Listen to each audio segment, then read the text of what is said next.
We talk about, there could be like red flags or speed bumps are different than a brick wall. But when we got these little speed bumps going on, I'm wondering when we can get to the place where we are prepared for the work of love. So you just, that final statement was it right there, that many people are ready for it, meaning they desire it, right? Yes. But that ain't the same thing as being prepared. No. Right? And so, whenever I can bring up an example that I feel like people can relate to, Jay-Z, as far as Beyonce is concerned, he said he was aware that he had this emotional unavailability. He was aware that he had this protect himself approach to relationships, and that he came to the conclusion that it was because he didn't have a relationship with his father.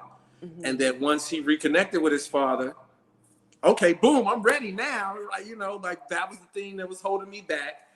And so then he jumped into a relationship and even a marriage with Beyonce, not realizing you need tools to have healthy relationships and marriages. You need conflict resolution skills. Yes. You need interpersonal skills. You need more patience than you've ever had before in your life. In your life. In your life. In your life. Right? In your life, that you have to apply some of the unconditional love that you may have for like a child and or a parent. Mm-hmm. And you have to be able to translate that to a form of unconditional love in your relationship and marriage once it gets to a point. And so what I want to share is maybe some indicators that you may have normalized your dysfunction. Oh, right. Come on with it. Yeah, absolutely. And so, we meet people and we have different experiences. And so one of the things I noticed about myself, I look at the last 10 years, some relationships I got into and I continued to pursue those relationships even after I discovered that I found myself needing to hold back or even look at ways like, need to protect myself here, need to protect myself there. And there were a couple of relationships where that wasn't the case, where I did not feel like I did not feel like that person would ever do anything intentionally to harm me, or that I was ever in danger of them intentionally not loving me the way that I needed to be loved.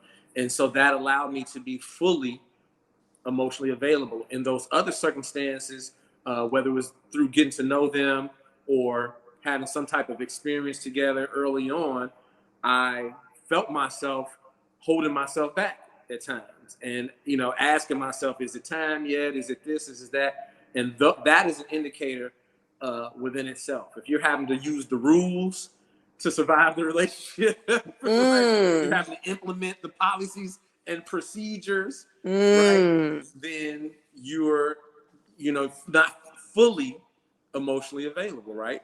And I'm not saying emotionally available means be a fool, right? But you can healthily give of yourself when the opportunity presents itself in a relationship that you're feeling. But I find so many times I talk to people and they say, wow, even in the honeymoon stage, they like, man, I'm loving it, but I don't know. And it's like, why do you know? Don't know. I don't know why I don't.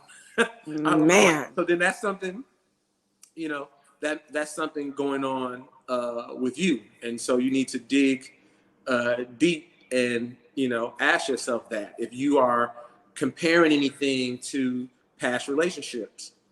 Again, part of emotional availability is being able to give something a blank canvas. Yes. It's not a blank canvas if you're bringing in the old relationship. So sure, you can learn lessons from old relationships and apply those lessons to new relationships. But when you start juxtaposing the two relationships and trying to put them together parallel side by side to make decisions, you officially allow the past into the future, which only causes you to repeat the past. So just a few tips out there if you're wondering whether or not you're able to give your full heart, or if you've been giving your full heart. Pay attention to yourself and whether or not you're able to do things freely when the connection is right.